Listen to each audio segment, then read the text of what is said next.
Good morning and welcome to the joint general session of the ISO Board of Governors and Western Energy Markets Governing Body.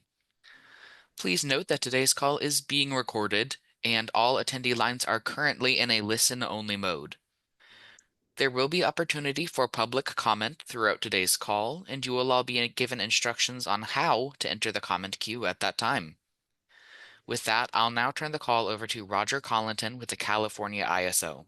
Please go ahead, sir. Thank you, Silas. Good morning, everyone, and welcome to our joint meeting of the Board of Governors and the WEM governing body, which has turned out to be a hybrid event, including myself being remote today, unfortunately, but that's the way it is. So let's start out the meeting with a roll call. And let's see here. Let's start with you, Chair Borenstein. Here. Member Campbell. Here. Member Decker. Here. Vice Chair Edo. Here. Governor Galitova. Present. Chair Konzioka. If I'm not there, I think I'll go with present. Here, there, or everywhere. Governor Leslie. Here. Member Prescott. Here. Governor Shorey. Here. And Vice Chair Wagner. Here. Okay, all are here, present, accounted for. We have a full quorum and we may proceed. As our operator Silas noted, we'll have public comment throughout the meeting, opportunities for public comment, and that means that you will be directed, if you are virtual, as to entering the comment queue. If you are in the room, and I understand we do have a few attendees in the room, there's a public comment card on the side to the room, which you can submit. And with that, let me turn it to our chairs for their brief welcoming remarks, and start with you, Chair Borenstein. Thank you, Roger. I will be very brief because we have a packed agenda, even though we do not have a decisional item, I believe, but we have quite a bit of information. It's great to have everyone here for the first meeting of 2025. This is my first time in role as the chair and my 7th year on the CAISO board, succeeding Jan, who did a fabulous job and set a very high bar. I will do my best to keep us on track and cover a lot of ground usefully. And I will turn it over to Rob. Chair Konzioka. Thank you, Roger. On behalf of the governing body, welcome to our first joint meeting of the year. We thank everyone for their interest in today's meeting, and should there be any items that warrant contribution, comments are welcome and appreciated. As Chair Borenstein just commented on, we have a terrific lineup with our agenda. In today's meeting, we will hear directly from those that are shaping, implementing, and moving our energy markets forward. This is such a great opportunity to better understand some of the key issues, decisions, and dynamics in moving forward with EDAM. So that concludes my opening remarks, and I turn the meeting back over to Corporate Secretary Roger Collinton. Thank you, Chair Borenstein. Thank you, Chair Konzioka. The next item we have is agenda item number 1 is our public comment, and this is for public comments for matters that are not on the agenda today. So it's a general public comment. So with that, if Silas, can you check and see if there are any comments online? And Stacy, I presume you'll let us know if there's any comments in the room.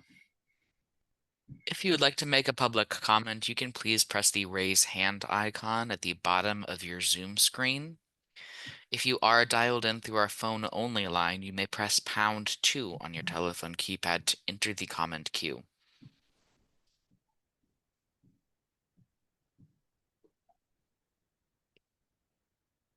At this time, we have no hands up in the virtual comment queue. Thank you, Silas. And I'm presuming, having heard nothing, no comments in the room. None in the room, Roger. Thank you. Agenda item number 2 is our decision on the December 18th, 2024 joint general session minutes. So may I have a motion to approve those minutes, please? So moved, Jan. And I'll second. That's Rob. Thank you, Jan. Thank you, Rob. We'll just go ahead and take the vote real quick. Chair Borenstein, Aye. Member Campbell, Aye. Member Decker, Aye. Vice Chair Edo, Aye. Governor Galetova, Aye. Chair Konzioka, Aye. Governor Leslie, Aye. Member Prescott, Aye. Member Shorey, Aye. and Vice Chair Wagner. Aye. Thank you, governors and members of the governing body. The motion passes. Our next item is going to be covered by our Senior Vice President, Mark Rothleader, and that is the CEO report. Mark? Thank you, Roger. And I'm here going to be presenting the CEO report on behalf of Elliot Manzer. He's not available today. Unfortunately, he had a commitment he could not get out of. Chair Borenstein, Chair Konzioka, board members, governing body members, just want to say Happy New Year. I know it's late in the year to say so, but it's the first joint meeting of the year. Appreciate your flexibility in having this meeting in hybrid mode, noting the flu incidences in the area, so appreciate that. It's been an eventful year so far. I think most notably the Southern California fires. Obviously, the Southern California fires were very impactful to lives down there, infrastructure, and obviously housing. Our hearts go out to the residents of LA as they grapple with the situation down there and set the course for rebuilding. In terms of the ISO grid, while the wildfires and the underlying wind events did have some impacts to the grid throughout the period, we were secure. The bulk energy system remained secure during that time. There were some impacts to the gas system as well, but even the gas system impacts did not ultimately impact the ISO balancing area. We obviously are monitoring that. We are supporting any kind of investigations that are going on, and we will continue to do so. I guess the next event in line that occurred was notably the Moss Landing battery fire.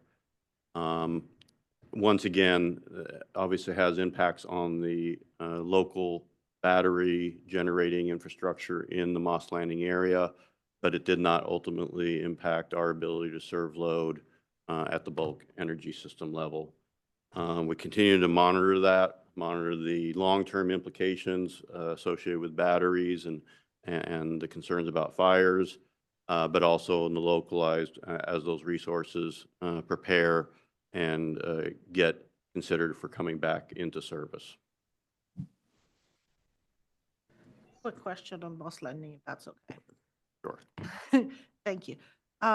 With regards to the long-term impact, we have heard analysis that there were some heavy metals discovered into the nearby soil and water, and that's a very sensitive area as well. As we move forward with dispatching more batteries, which is great and we need to, can we have an analysis of location vulnerability as well added to that? I don't know that ISO does it or somebody else does it, but if we're participating in any kind of postmortem, that those are issues that we also incorporate in how we look at those resources as well to ensure that we have optimal location for optimal purpose. We will certainly do provide information that's kind of in our area in terms of Right. operation. The localized impacts, we don't have direct knowledge of that. I will say that there is, we are assessing the impacts. There is a limitation on certain types of batteries now in terms of their storage limitation. We are evaluating the impacts of that and which resources, how many megawatts of impacted capacity, and we're making some assessments about that.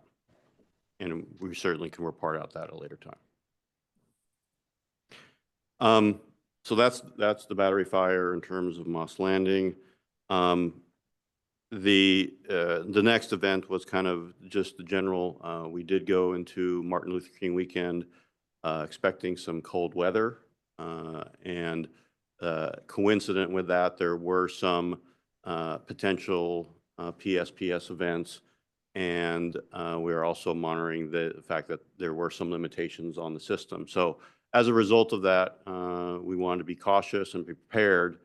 And so we did issue a restricted maintenance operation to ensure that the system as a whole was as workable and as available as possible. And we did that also to recognize that to the extent the broader region needed some energy, we had the maximum capability we could to exchange across the region. We got through the Martin Luther King weekend. It actually was relatively smooth. The temperatures were not nearly as cold as last Martin Luther King weekend's events, but we continue to monitor, and even this week we're going through a little bit of a cold snap, but no issues, no restricted maintenance at this point. On FERC matters, we did get approval for the SWIP North, or I should say Great Basin Transmission got approval from FERC on the SWIP North project. This is part of the one of the projects that came out of the 2022-2023 transmission planning process and is in coordination with the CPUC resource planning. FERC also, we also got a approval, accepted our storage bid cost recovery. If you recall, that was something that came to you late last year in terms of bid cost recovery modifications and to deal with some of the observations of bid cost recovery associated with storage resources. So we are, with that approval, we will execute and implement our plan to support that. So with that, those are the main things that have happened since the last time we've talked. And we look forward to pursuing our corporate goals in conjunction with you all through the rest of the year. Any other comments or questions for Mark? Yes, Mark, I just want to thank you for acknowledging what happened in Los Angeles. And I think that as it moves from crisis to more of a working strategy on how to support future endeavors in LA, there's a lot of planning going on at different levels of government. And at the Board of Supervisors level, at LA County, there's a long-term sustainability group that's being put together and announced this week. And I'm hoping that perhaps, I know that legally we retain all the information about what's occurred on our transmission lines for whatever legal purposes there are. But since we know there may have been active issues with transmission and distribution, I know that there's going to be an interest in best practices. I don't know if we've ever looked at it that way, what the best practices are and what we've learned from prior fires. But I know this, LA will be very interested in knowing that. So I just put that idea out there now because we've already been asked. I've been asked. So I don't know the answer, but I feel that we would have an answer if asked. So certainly from the role we play, we certainly would be open to engaging in that and offer what we can and support, as I said, any investigations that are going on. But I will say that too, that the PSPSs themselves are under the utility jurisdiction and filed with the CPUC. We support those events. We assess what is the impact of those on the bulk system, but they take those events and we follow and make sure the rest of the system is accommodating. Do we issue a report? Yeah, I think this is public probably a good. I report? think this is probably a good discussion for an executive session. But you know, and just echoing what Mark said, the PSPS events we evaluate from the standpoint of their impact on load and what we do on the bulk system. But we maybe should take this into executive at some point. Thanks, Roger.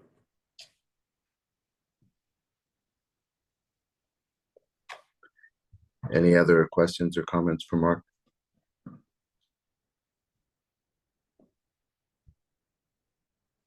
Okay. Well, with that, let's move on. The next item on agenda item number 4 is an update from the West-Wide Governance Pathways Formation Committee. And to introduce the topic is Stacy Crowley, our Vice President of External Affairs. Thank you, Roger. Good afternoon, Board of Governors and WEM governing body. I just want to quickly introduce Kathleen Stacks, who is the co-chair of the West-Wide Governance Pathways Initiative Launch Committee, and is also leading what they're calling the Formation Committee, which is sort of the next step in their process. And so she's here to provide a verbal update to you now. So I will turn it over to Kathleen. Thank you for being here. Thanks, Stacy, and thank you to the Board of Governors and governing body members for having me here today. It's just me, so maybe next time if we've got more, we'll bring some others. But at this point, just wanted to take the time to just give you all an update on sort of where we are on the work with the Formation Committee and the implementation of Step 2. I did want to start with a couple of just sort of acknowledgements that I think are going to be really important for understanding where we're coming from and the premise of what we're doing.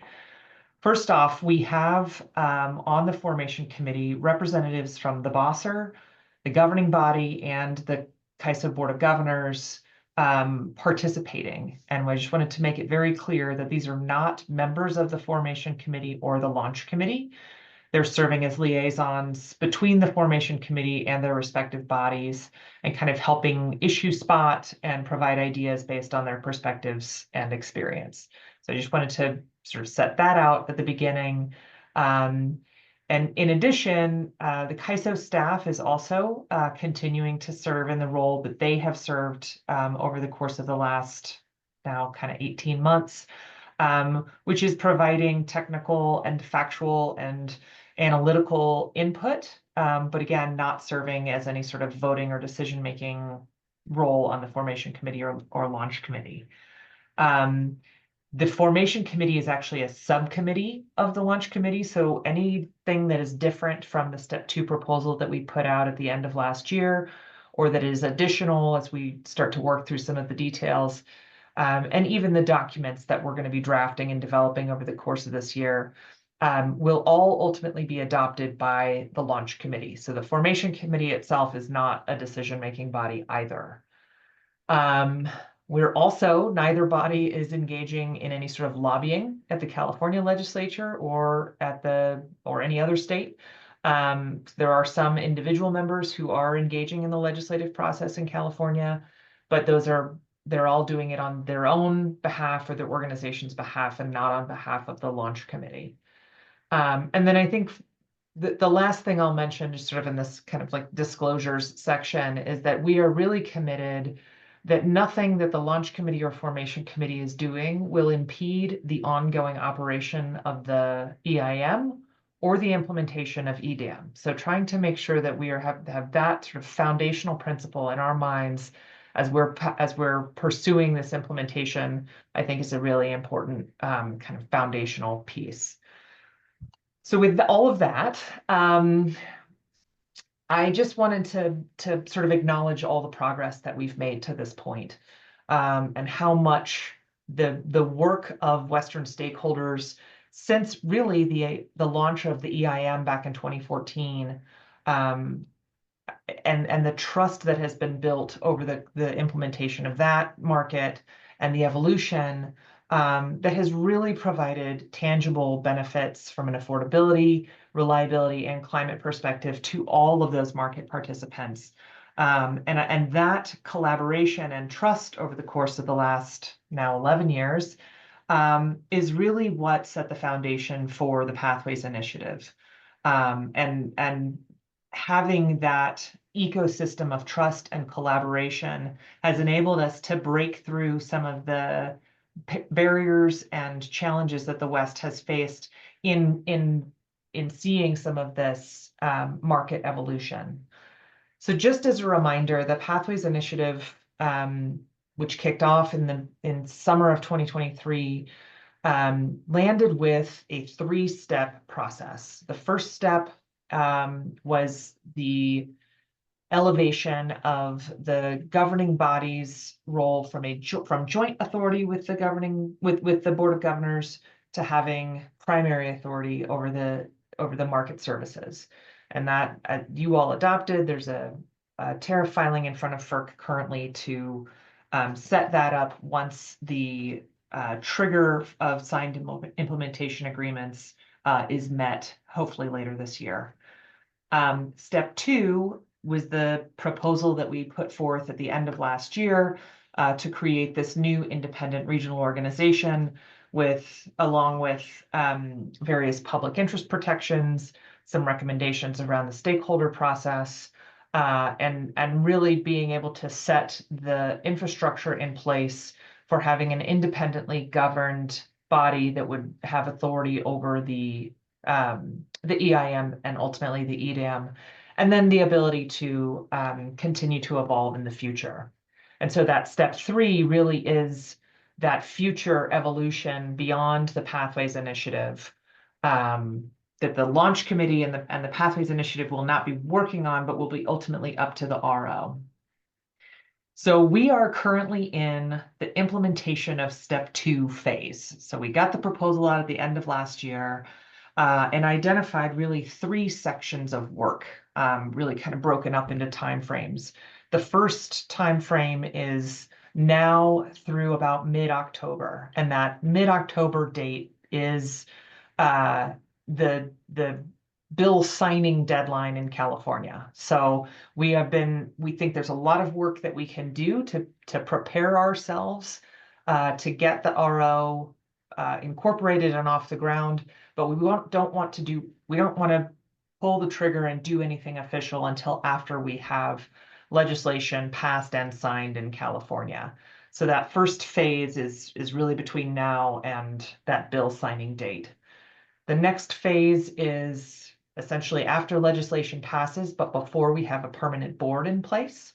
And the way we've been kind of talking about the work plan ahead of us, we're really looking at probably the middle of next year in 2026 to have that permanent board in place and really take the role to begin negotiations on behalf of the RO and collaboration on a stakeholder process with the CAISO, recognizing that ultimately there's going to be a service agreement between the RO and the CAISO. So having that permanent board in place in the middle of next year is really that second phase.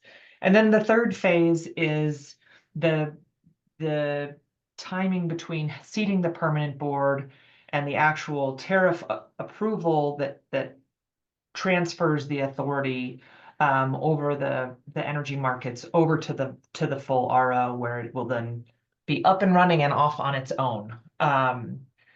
So since we're in this first phase, just a quick overview, the formation committee is made of 7 members. Kathleen, I Yes. hate to step in, but I have a feeling I'm going to have to do this a lot today.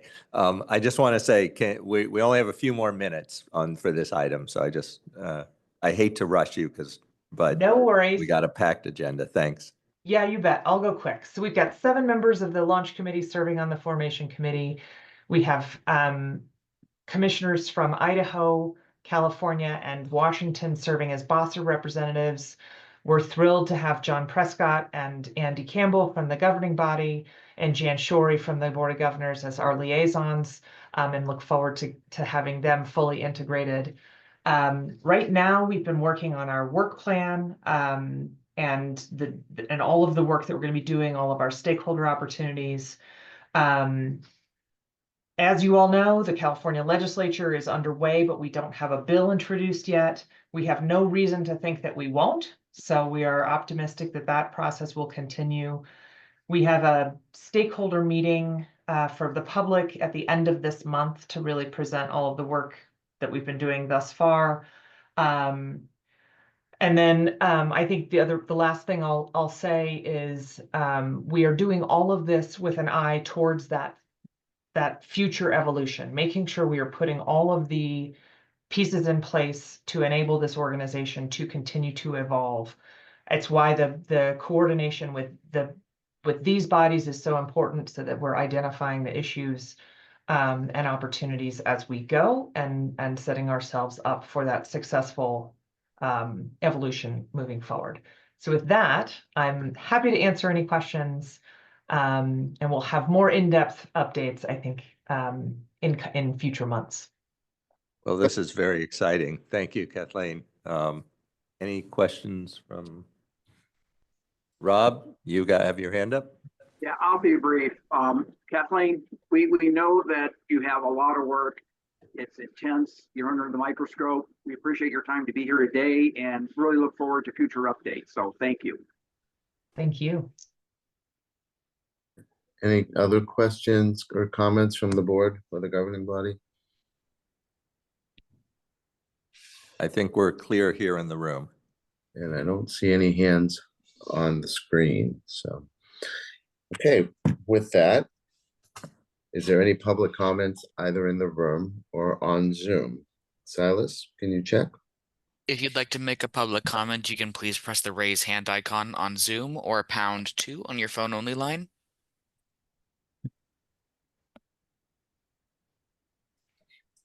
There are no virtual comments at this time. And there are no comments in the room. Thank you, Severin. With that, we can go to the next item, which is agenda item number 5, which is participant updates regarding decision to join EDAM or WEIM. And with that, introducing the topic is Mark Rothley, their Senior Vice President and Chief Operating Officer. Mark?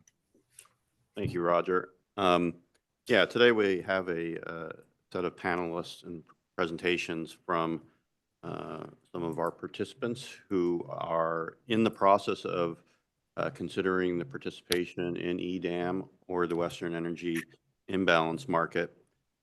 We'll start with Kelsey Martinez, who is the Chief of Staff and Director of Regional Markets and Transmission Strategy from Public Service Company of New Mexico. After that, I believe it'll be some combination of Ed Ryan from Berkshire Hathaway Energy Canada, who is the President and CEO of Berkshire Hathaway Canada, and Nancy Murray, who is the President of Berkshire Hathaway Energy Montana, as well as Dwayne Howard, who is the President. Vice President, Energy Services and Technology. And I think we had a last minute substitution. I think Dwayne is going to be filling in for Ed. So that's why I have the notes right in front of me. Perfect.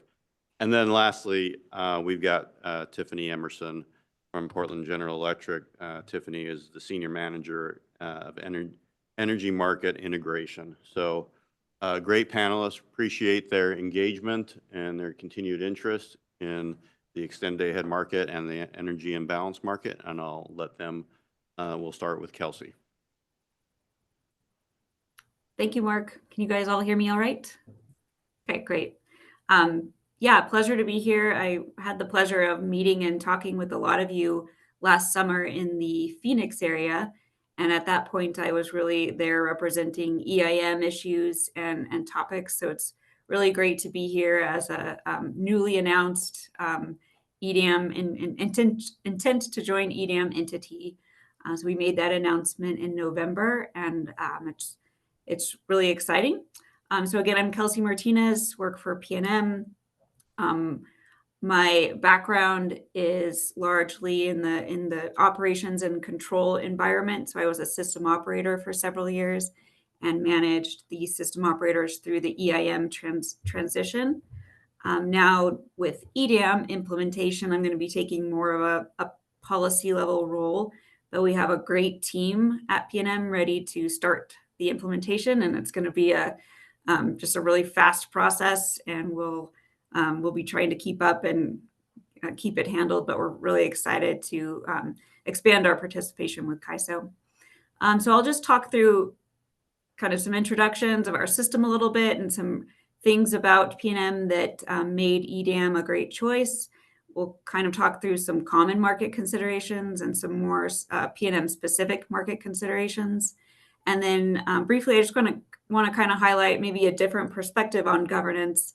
Governance has gotten so much attention and at the highest level has made so much great progress. But I think something that doesn't get discussed enough is kind of governance or having a voice from the ground up, which I see CAISO doing a really great job of. So just we'll go into that a little bit too. Next slide. Thank you.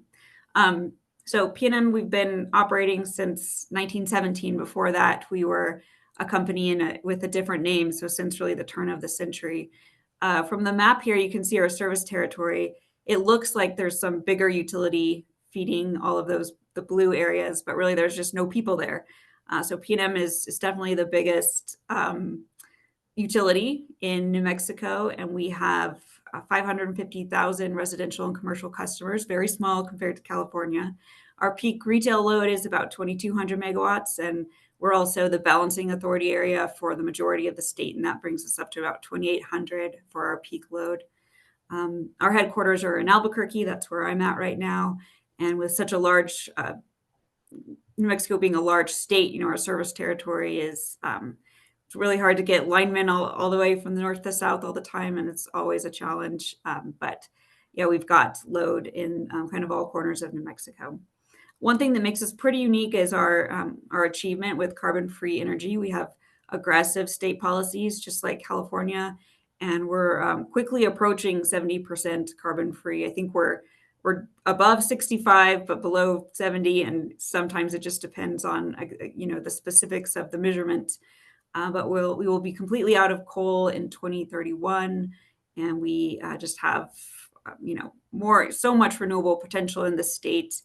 And right now we have the same problems as California with too much solar during the day, and we're adding batteries on very rapidly. So battery considerations in the markets and what was mentioned earlier with the fire, all of those things are things that we will be following closely in our future market initiatives. Even beyond that, our system is really dominated by exporting all that energy. We have a tiny load, but so much renewable potential in our state. Almost half of our transmission capability is tied up with firm point-to-point services delivering wind to California. So that really played into our market choice because it affects our system in a lot of different ways. But we're definitely a renewable exporter, and our biggest customer is California. Next slide. So some general market considerations. So over the summer, our regulatory body, the New Mexico PRC, had a series of workshops, and it was really positive. We were all able to get alignment about the main reasons and the main factors that should go into expanding our participation in regional markets. And some of the biggest ones were things that everyone agreed on, at least in New Mexico. Market size, obviously having the bigger footprint and having more resources and more demand, more load, just gives us more access when you model it to the lowest cost resources. So that was a given. And, we just recognize that CAISO has made so much progress with the biggest load and generation areas. And we just feel like being in the bigger market is going to be a great thing for us. Another one that's huge is just resource diversity. And especially if you look at New Mexico and California, or New Mexico and the coast areas, we have the supply, you guys have the demand. The resource profile with our wind just really feeds all the IRP processes perfectly. The load shape really craves New Mexico wind. And so we really want to be there in the same market as the demand to deliver that wind and harness any of the benefits that come with that. And finally, transmission connectivity. So you can't get any of those other benefits without having the transmission connectivity. And this is really where we are the most vulnerable. So as I mentioned, almost half of our transmission connectivity is with a firm point-to-point customers serving California wind. And the remainder, and even that piece, all uses Arizona entity transmission. to get through to California.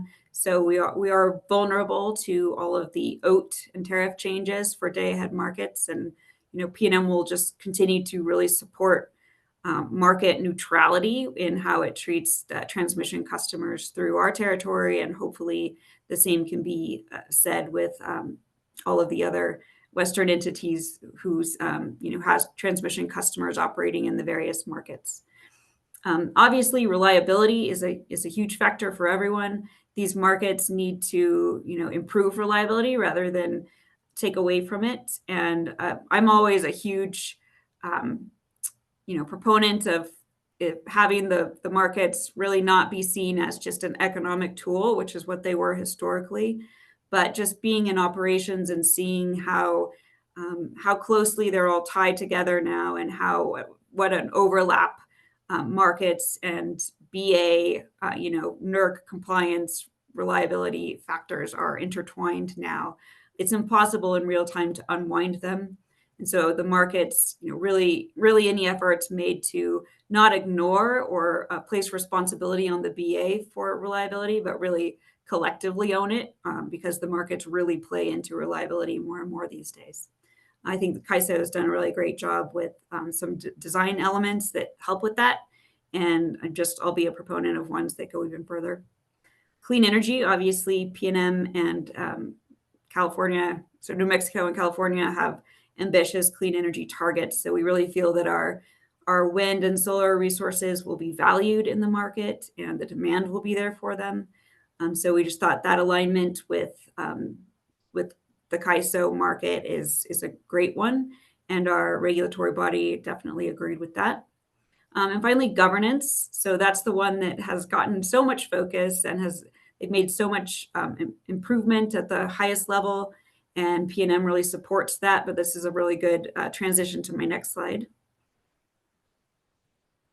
Thank you. So yeah, I just wanted to highlight, that there's different ways to have a voice. Governance at the highest level is obviously important. It's important for PNM, but there's different ways to enact change and different ways to have a voice. PNM's size, you saw our load size, it's always going to be a limiting factor in our voice. So a lot of governance structures definitely take a customer base, load base into account when formalizing the voice that one is able to have. So PNM really maybe values the way to have a voice from the bottom up more than other entities, because we are so small. So I'll just talk through two examples where PNM was able to really get fast and responsive change from CAISO from the bottom up, rather than trying to take an issue to the top and have change come from that. So I think it was a year ago in the summertime, where some changes in CAISO's day-ahead market were made, and PNM obviously isn't a participant in the current day-ahead market, and so we were not completely aware of the changes. But we had a lot of wind farms that were in that day-ahead market, and so some tagging changes created real-time issues, real-time reliability and financial issues for PNM, and we were able to work quickly, operator to operator, and then just a little bit up from there with Mark Richardson's group to get a response really immediately. And CAISO kind of pulled back the change and put it on pause until we were able to make the software improvements needed to not have those changes adversely impact PNM's system. So it happened, without us having to go to a higher level. It happened from the bottom up, and it's just a really good feature of CAISO markets that maybe doesn't get as much attention. The second example is PNM's carbon emission requirements are unique. So we have a limitation of 400 pounds on average per year that we're able to emit. And unlike California and Washington's programs, they're non-priced. So we're unable to feed that into the CAISO dispatch model. So we had to work with CAISO and had a great team supporting us to kind of come up with, it's not perfect, but some help in getting our gas resources limited in the CAISO market so that the market doesn't dispatch our gas resources above our carbon limitation. So there was a model called the use limited resource status, and it does not usually apply to carbon gas units, but we were able to work with CAISO to implement that status on our gas units. And now we can freely allow them to operate in the market without worrying that they will be cause us to be over on our carbon. And then the GHG working group is just continuing to factor in non-priced carbon programs into policy updates. So we really appreciate that. So just in summary of this last slide, at least, I just really wanted to bring attention to the good work that CAISO does with customer service and how even from that level, you're able to enact change and get responsiveness. And it's just very much appreciated. It definitely went into our decision-making. So thank you. I'm happy to take any questions. Thank you, Kelsey. Any questions in the room?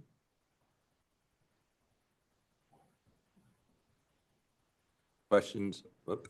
It wasn't a question. We just appreciate the fact that you joined. Thank you. And we do know what a fantastic contribution your wind is from New Mexico. So thank you. Any more questions from the Board of Governing Body for? Anita has her hand up. Oh, thank you. Anita? Yeah, Kelsey, I just want to make a comment. Thank you for the presentation. Thank you for the compliments to the CalISO and hearing the ground up kind of working really well for you guys. So it's always nice to hear that. We don't get to hear a lot of that. So I really do appreciate that. And I would hope if there's a point, as well as it's working with you guys, if there's a point where there is something that's not as good, make sure that you realize that our doors are open to hear what you have to say and help assist you, good and bad. But it's really nice to hear some compliments. So thank you. Thanks. Not seeing any other hands. And assuming that's correct, we can move on to BHE Montana and Dwayne Howard. Hello, everyone. Dwayne Howard, BHE Montana. I'm the Vice President of Energy Services and Technology for our company. Ed Ryan, as was mentioned, he wanted to join today. Unfortunately, due to the weather, he was not able to make it. They have some snow and ice over there in DC that delayed him today. Also, our President, Nancy Mary, is here participating as well. And we'd like to thank the Board of Governance and the Board of Directors for inviting us today. So we don't have a presentation, but we were given some questions prior to our participation. So one of them was, what drove or motivated BHE Montana to participate? And so for some of you who may not know, most of you probably do, BHE Montana has announced that we are not only joining EIM, which will be effective May 2026, but shortly thereafter, then we'll start the implementation process for EDAM as well. So what factors motivated us to want to join both EIM currently and then EDAM thereafter? So it was some research we did on our part. We noticed that since the inception of EIM, since 2014, it's grown. It's grown significantly. About 80% of the Western Interconnect is participating. That includes 2 other BHE platforms. And there's several reasons for us to want to move forward with our implementation. And that's due to the fact that we've seen how those other BHE platforms that are in EIM, how their customers have benefited. They benefited from lower electricity costs while reducing emissions and improving reliability. And that's all in line with what we as BHE Montana are striving for as well. And now looking at the market structure, BHE has evaluated and supports integrated markets. And this is because the integrated markets result in greater efficiencies and lower costs for the customers. And the bigger the integrated market, the greater those efficiencies are. Now, we're very familiar with seams and market seams and how energy traders can benefit from those seams, those inefficiency between those 2 markets. Sadly, that can benefit the energy traders, but has a negative impact on customers and those who are paying for those electricity rates. So for this reason, BHE Montana fully supports the growth and expansion of EIM and also in the future EDAM as we participate to minimize the market seams and get the bigger integrated market. Another question that we were provided was, did BHE Montana do a business case or conduct any cost-benefit analysis to evaluate the decision and what were the results? In our case, not per se. We evaluated the experience the other BHE platforms had, and we knew that EIM delivered benefits for the customers. And that was our motivating factor right there. Another question was, how does participation in the real-time and day-ahead market align with BHE Montana's operational goals, both real-time and day-ahead? So for EIM, our goal is to deliver sustainable energy solutions to meet our customer demand. And as a renewable only, so I should back up and give you all some background. BHE Montana currently owns and operates 2 wind-only balancing authorities. For our participation in EIM, we're adding a battery energy storage system, and we have future solar that's being developed as well. But historically, with our wind-only balancing authority, you can imagine that the wind is so volatile. It gives you only so much confidence, only so much energy you can deliver due to the fact that intra-hour your wind is changing. With EIM, we can have our base schedules in place. We can have our forecast, and the fact that we're able to update it every 5 minutes, if we have overgeneration that's available, and sell it into the market, or if we're starting to have our wind trickle off, and then if generation is available in the market, we can go ahead and support our schedules with that. It helps us to continue to maintain our schedules, but also to deliver additional energy from our wind assets and renewable assets. Regarding the day ahead, we know that day ahead, the EDAM will work to, again, minimize market seams. So as EDAM grows, the market seams will be less because we have more entities involved.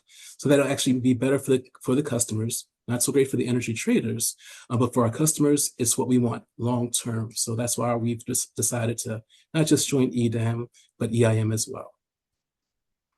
And what benefits does BHE Montana anticipate from joining EIM and EDAM? Again, increased reliability, reduced amount of intra-hour curtailments of non-firm schedules. So as mentioned before, there's times when we have excess generation, we can now make it available to EIM, and it's renewable generation, lowering emissions of some other assets that may be causing some pollution in the area.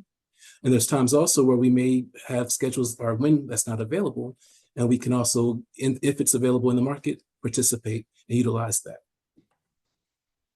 How does BHE Montana expect this decision to impact customer rates and service quality? So we don't have any retail customers. We have commercial customers and PPAs in place. But as mentioned, with the T15 and T5 scheduling, that helps support reliability. And in the future, our customer base there in Montana may grow. And what are the expected long-term financial impacts of joining the EIM market? So looking at financial impacts, it's just not the negative financial impacts where you have to get new applications, new tools, but it's the positive financial impacts. For example, we're building a new control room there in Montana. In that control room, we're housing 5 new EIM analysts. They'll be on shift for the 24-hour, 24/7, 365 rotation. We're training them, we're hiring them, and they'll be living there and working there in Montana. In addition to that, it'll be back office roles that will be supporting our EIM opportunity as well. So for the local community, they're benefiting. For offering individuals jobs, they're benefiting. So we look at the positive impact to the community and the positive impact we could have by joining EIM as well. What operational changes or upgrades will be necessary to facilitate this transition? So how we forecast, we currently do our forecast for our wind generation assets. We'll be changing to the 5-minute forecast. For the very forecast, we'll be submitting to CAISO. In addition, our meter reads, currently our meter reads are 15 minutes. So we'll be again transitioning to those 5-minute meter reads and having the supplier send those also to CAISO directly for us. And that was the end of the questions I received. Any comments? Oh, go ahead. Thank you, Severin. Dwayne. This is Severin. Can I just ask you one question? The term 100% wind BA caught my ear. Is that the sort of investment that is easier to make when you have access to something like an EIM? And has it had much impact? We've been in operation since 2007 with our first wind-only BA. Yeah. So we've been operational for many years. It's just the fact that now we are transitioning to EIM as we expand. Okay, thank you. No, we do have all wind generation BA and EIM today, Avangrid. So. Yeah, no, that's very exciting. We have, Anita you have your hand up? Yeah, Dwayne, thank you for this. Where is your Montana office actually, or is it in Montana, your office? It will be in Where is Great that? Falls, Montana. That's correct. Great We're Falls. currently under construction right in Great Falls, about 10 minutes or 12 minutes from the airport, near the Missouri River. Thank you. Yes. And Dwayne, we had Nancy Murray on the list, and I don't know if was there anyone else at BHE that was planning to speak today? I don't think want to Nancy was cut you willing off to- too short. Oh, no worries. I'm not sure if Nancy was willing to speak, but I'm sure she'd like to say hello to everyone. Not to put you on the spot, but sure. Yes, thank you everyone for asking Berkshire Hathaway Energy Montana to participate. I believe Dwayne has provided comments for us, but we appreciate both the opportunity to join the markets and to make this presentation. Excellent. Thank you. Well, we appreciate your presentation and participation. If there's no more questions for BHE, at this time we can turn to Portland General Electric and Tiffany Emerson. Tiffany, can you hear us? She's on her way Tiffany to the, is in the room and is moving Oh, up to the sorry. podium. Tiffany has not left the building, so that's good. Not left the building, present and accounted for. Good afternoon, and thank you to the California ISO Board of Governors and the governing body for providing Portland General an opportunity to discuss an overview of our extended day-ahead market implementation. I believe I'm here today because we have gone beyond our decision-making and are in active implementation efforts. And so I want to get to the good stuff, but I do have a few things to cover before we get there. First, I'd like to introduce myself, Tiffany Emerson, Senior Manager in Strategy and Planning. I'm responsible for market integration, and to the point today, I am the leader of our extended day ahead market implementation. Next slide, please. A few quick facts about Portland General. We serve approximately 9,400,000 customers across Oregon. We have over 3,500 megawatts of generation in our portfolio, and that is both within our service territory area and pseudo-tied to our BA. As you can see, our portfolio with the map, it includes hydro, coal, gas, and wind. I will be so excited to update this map to reflect the battery storage that we're bringing online this year. And that is all in an effort to help support our renewable targets that we have. And so I wanted to just continue on with some facts for us. We have been the #1 ranked renewable power program in the US for a number of years, and we are very proud of that. And it ties into several of the targets and goals that we have as a company, as well as our requirements under House Bill 2021 that was passed by the Oregon legislature, which sets targets for greenhouse gas emissions for our utility or all load serving entities in Oregon. We have an 80% reduction target by 2030 and 100% reduction target by 2040. And so those legislative targets really are driving a lot of what we're doing at Portland General these days. We're focused on decarbonizing our energy supply and hardening the grid. As we heard from Mark earlier, there's a lot of risk, extreme weather events, wildfires. Reliability is #1 for us, and we have work to do to harden our grid and keep prices down for our customers. We feel that our partnership with the CAISO and with the entities in the market is one of the ways that we're able to do that. Next slide, please. Portland General participated in the Brattle Day Ahead Market Sensitivity Studies in 2023 and published our Day Ahead Market Comparative Analysis early in 2024. The study and the comparative analysis really showed us that the extended day ahead market was a very good opportunity for Portland General, and we were able to announce in 2024 that we were going to join the extended day-ahead market. We chose to join the day-ahead market because we saw that it would provide cost efficiencies through shared access to diverse regional resources, as well as support access to and integration of renewable energy through the market mechanisms. All of that's in support of our House Bill 2021 targets.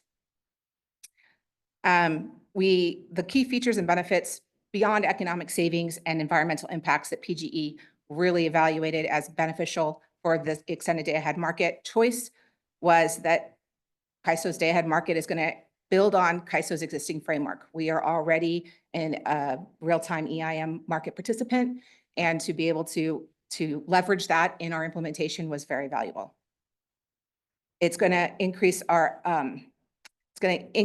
resource coordination and our visibility beyond the real-time window into day ahead. And that, again, given the extreme weather events and pricing spreads that we're seeing from that is very beneficial to Portland General. And then it can't be stated enough, but transmission optimization in the Pacific Northwest is vital. And we're excited to have that visibility expanded with the day ahead market. I'd like to also point out that PGE has been a leading voice in the Pathways Initiative, and we have been so encouraged by the cooperation and collaboration with the CAISO staff to ensure that Pathways is able to move forward. And the enhanced market transparency that we see with CAISO, both today and with the expectation with Pathways in the future, was just a very important benefit that PGE is going to rely on. Okay, next slide, please. The good stuff. What everyone wants to talk about is how is EDAM implementation going? I'd like to just say that this is an extremely high-level view, and we're always available to answer questions for people who want to learn more.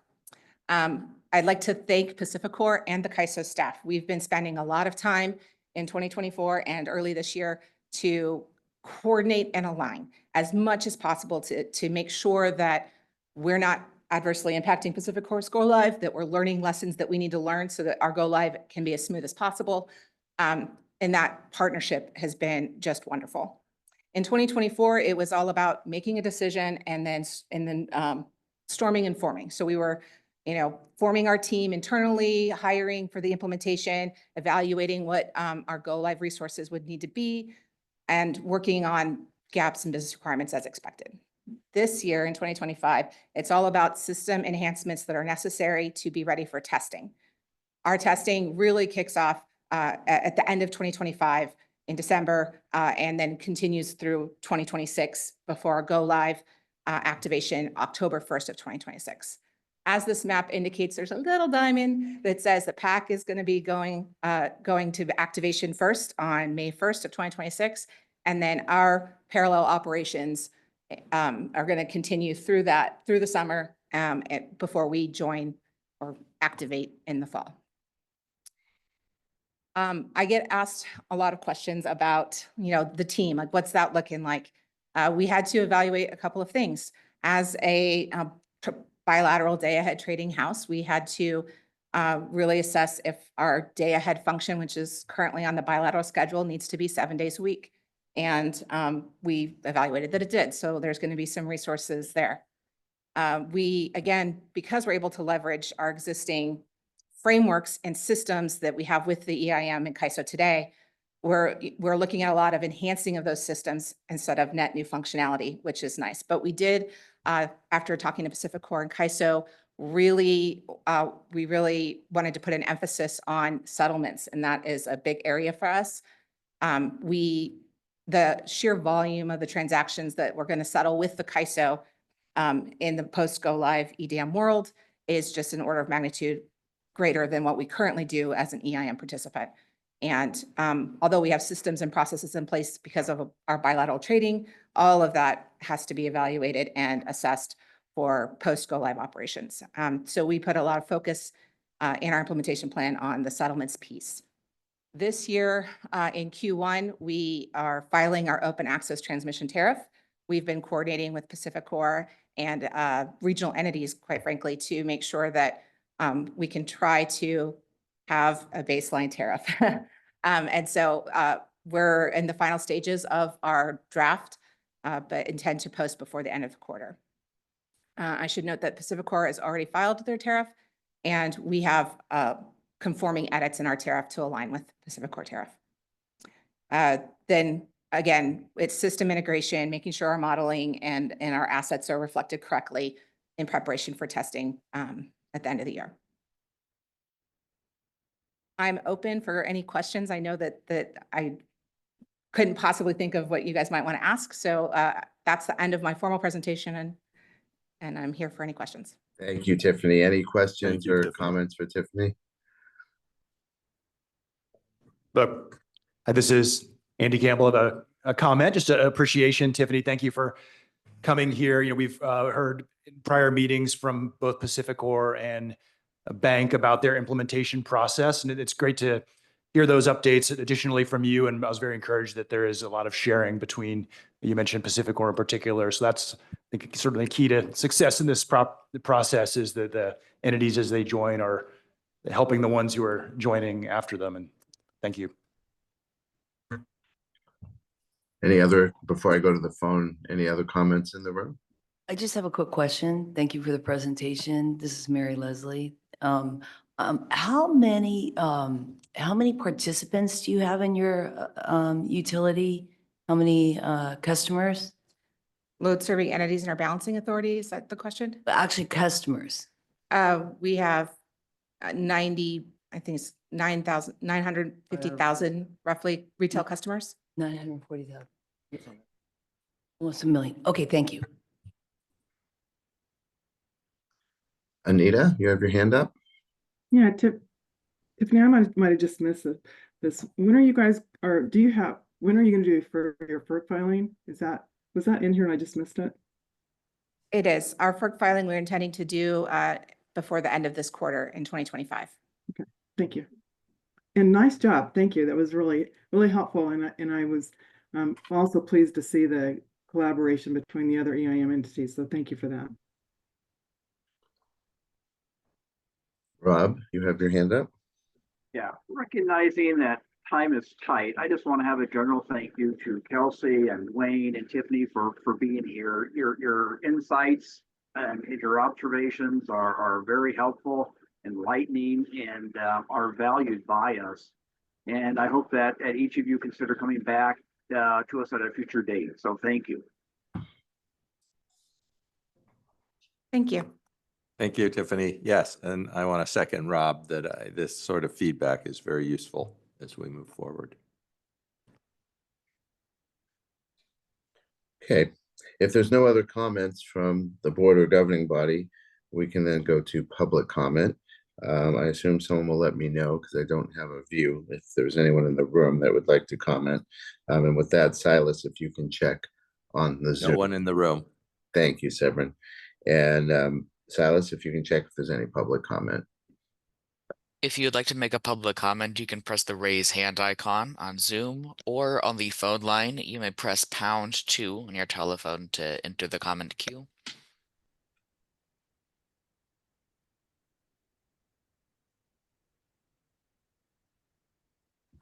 Okay, we don't have any virtual comments. Thank you, Silas. We can now go to agenda item number 6, which is our EDAM onboarding and implementation update. And to introduce the topic is Khaled Abdulrahman, our Chief Information and Technology Officer. Khaled? Yeah, thank you, Roger, and good afternoon. The topic today is to give you that implementation update, but I want to thank the new EDAM entities as well as Portland General, because that makes me not worry about my work for the next minute. I don't know how many years, right? So thank you again for all the presenters. We want to continue the focus on the implementation. With me, I have Heather Kelly, the Executive Director for our Project Management Office, that will give the ISO presentation, and it will give you a little bit maybe bigger picture of all of the different activities that we are doing and how we are coordinating these activities. And then also as a companion presentation from PacifiCorp, Kristen Rock, the Managing Director for Western Market Policy and Analytics at Pacific Corp. And finally, we have also a presentation or an update from Rob Aiken, the Assistant General Counsel for Pacific Corp on the OT update. In summary, I think we are moving in a direction that we are on track to achieve our go live target for Pacific Corp, which is May 1st of 2026.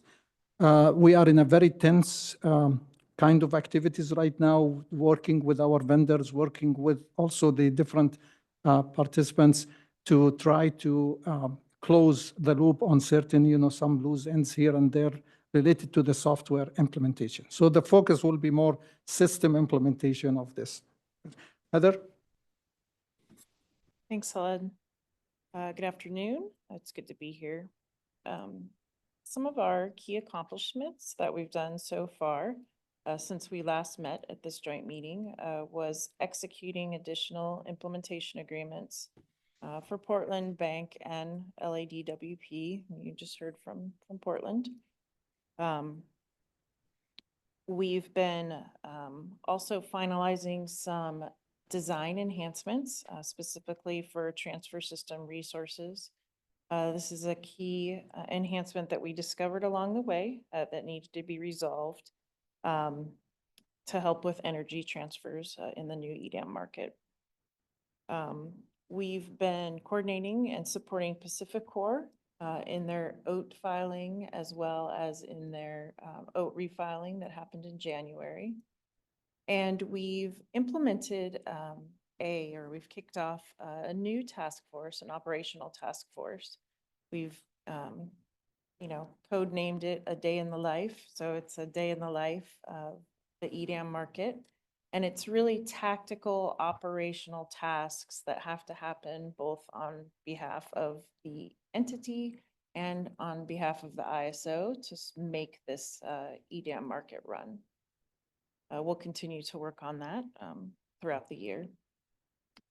We received FERC approval for inter-SC trade tariff changes last December. And we continue to update and post any technical requirements or documentation that's needed for participants to participate in the implementation. So upcoming, we have some exciting things coming up. In April, we'll have computer-based training available for EDAM entities to take. And at that same time, we'll do some in-person training for Pacific Corp and Portland General to get them ready to participate in EDAM. And in this summer, we have a milestone to begin integration testing with Pacific Corp. So we will be revving up our systems and they're going to be connecting to them and we'll start to get the market running. Next slide. So in addition to the training that's coming out in April, we have provided training, some foundational training to the onboarding EDAM entities to sort of help them get ready to do all these onboarding tasks. We've done that for Portland General and Pacific Corp, and we will do that for Bank and LADWP as well. We have posted publicly some FAQs, as well as some informational videos and training modules. Both of those are available on our public Western Energy Market website. Next slide. And finally, I'm not going to go into the details here, but this is an overall view of our plans so far. So it covers Pacific Corp, Portland General, Bank, and LADWP. This is a snapshot in time of our plans as we get through the current entities that we're onboarding and move on to Bank and LADWP. This might change slightly to make sure that it works for everybody, but this is what we have planned so far. And with that, I can pause for questions and then we can hand it over to Pacific. Any questions for Heather before we hand it over to Kirsten? None in the room. And not seeing any online. We have this Pacific Core update. Kirsten, am I pronouncing it wrong? It's all good.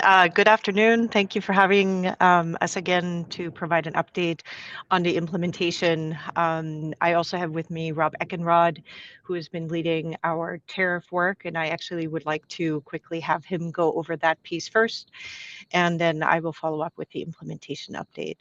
Rob, may I ask you to say hello? Hey, thanks, Kristen, and good afternoon to the the Board of Governors and the governing body. Wanted to take this opportunity just to run through a quick tariff update from Pacific Core. As noted in the previous slide, we did make a filing on January 16th, but that actually was an updated filing. Our initial filing was made on November 26th. And as part of that filing, we requested an approval date of May 26, 2025 to allow for the long lead time for implementation of EDAM. But also part of that initial filing, we had noted in there that there were some aspects of things that, that could be evaluated on an ongoing basis. We knew that there were opportunities for improvement, and we committed to continue working with our stakeholders and with other folks to ensure that when we go live, that we have some of the best available product to do that. So after the initial filing, when we put in there, there were some of our stakeholders had some serious concerns with the congestion revenue allocation methodology that we had selected. At that time, it was based upon the best available information to us. It was based upon what we felt were the technology limitations, and we felt it was a just and reasonable way to do the congestion revenue allocation methodology within our BA, and that was based upon measured demand. After that initial filing, however, we continued to work with our stakeholders and with the CAISO staff to work through and determine whether there was another more granular approach that we could take to that allocation methodology. And as a result of those continued stakeholder discussions and the continued work with the CAISO staff, we determined that there was some of the technical limitations that we thought that were in place. Actually, we found that there were ways that we could work around that, and we're able to come up with a different congestion revenue allocation methodology that was more granular and was much more advantageous for the performance of the market. With that, we amended that initial filing and submitted it seeking a comment due date by February 18th and still keeping the effective date of May 16th, 2025. However, there was some procedural questions about what that amended filing could do. So we felt it was in the best interest of everybody involved, and considering we still had a lot of glide path into the implementation timeframe, we felt it was best to withdraw the initial filing and submit a new filing, which went into place in January 16th, with the new congestion revenue methodology included in that filing. And the rest of the filing was completely the same. So substantially, it was the same filing. The only thing that really changed was how we were doing a congestion revenue allocation methodology. We kept a request for the same comment date, which is February 18th, which is fast approaching, and kept the requested effective date for May 16th, which still allows us the glide path into implementation. So the comments will be due coming up here in the next week. And of course, we will take our time to evaluate those and work with the affected stakeholders and also with CAISO staff and coming up with responses to those. And just look forward to working with everybody as we move forward on that. So if there are no questions for me, I can turn it over to Kristen to walk through the implementation. Thank you. I will be mindful of our time as we are officially on time for the segment, so I will keep my comments brief. From our perspective, we're deep in the trenches, and just like Tiffany mentioned earlier, getting things done, specifically our deadlines are now in weeks. We have 12 weeks until connectivity testing begins for our systems and 51 weeks to parallel testing next week. So we are updating 4 key systems, 4 smaller systems. We are on target to complete connectivity testing by the 1st of June. And on the integration, some of the more technical pieces. We're currently looking at demos from various vendors. We're still, depending on the system, doing design work, iterating, working, as Khaled mentioned, with the CAISO to fine tune and revise some of these elements to really operationalize the design into the implementation practicalities. Aside from all the technology work, we're spending quite a bit of effort developing and will be rolling out a transmission customer engagement process that will be noticed or has already been noticed on OASIS. The first meeting of that will be February 27th. And we are planning to roll out a series of these workshops between February of this year and go live for the transmission customers that are interested in the various roles to join the CAISO. We're collaborating with the CAISO on figuring out what the requirements are, how we roll out the training, how customers can look at the various portals that the Pacific Core entity is developing to support EDAM. So a lot more to come, but the first meeting, as I mentioned, is February 27th from 1 to 3 p.m. Pacific or 2 to 4 Mountain Time. And all of those meetings will be virtual, recorded, and posted on OASIS. Besides that, we're working with the CAISO as well as PGE on figuring out how to effectively deploy the various trainings, not just on the market, but also from the vendors as well as on the processes. And of course, for us, the next big push is to develop our business practice manuals and the really nitty-gritty technical details. So we are making good progress, are on track. I'm happy to answer any concrete questions from anybody if you have them. Thank you. Well, Kirsten and Rob, this is Severin. I just want to say thank you. This is really great to see, and it's all becoming real, which is fabulous. And also, thank you for not only joining and doing that work, but sharing it and making it easier for other entities to also understand what's involved and to smooth the pathway for them. Very appreciated. Thank you. Rob, you have your hand up. Everyone said it well. Kirsten, always good to see you. Rob, thank you for joining and, being the first, you're plowing the ground, you're doing the hard work. And it's good to see that you're able to maintain the schedule and that you're staying on track. We know it's difficult and it takes a lot of effort, takes a lot of work, takes a lot of personnel. Thank you. Thank you. Any other questions or comments? Okay, with that, Silas, is there any public comment? Or if there's any public comment in the room, please let me. Roger.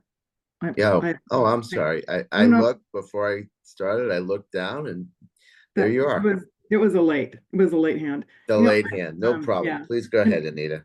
So I'm just thinking about, Pat was first coming into WEIM. Here's Pat being first coming into EDAM. And there's always a plethora of naysayers out there. And I really appreciate that you guys are focused on what you're going to do. You're having conversations with stakeholders.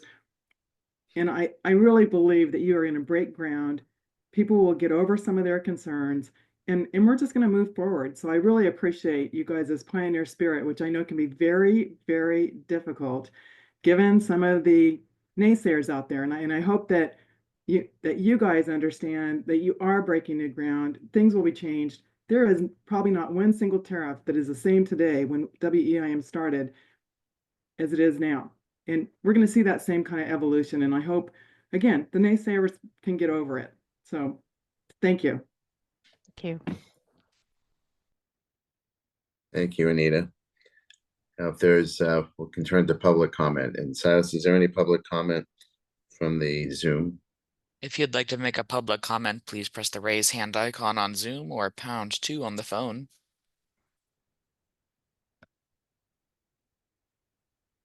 There are no public comments on Zoom at this time. Thank you. Any public comments from the room? None in the room, Roger. Thank you, Joanne. We'll turn to our last agenda item, which is informational reports. And we had several reports that have been provided to the board and to the governing body. This is your opportunity if you have any questions on those reports.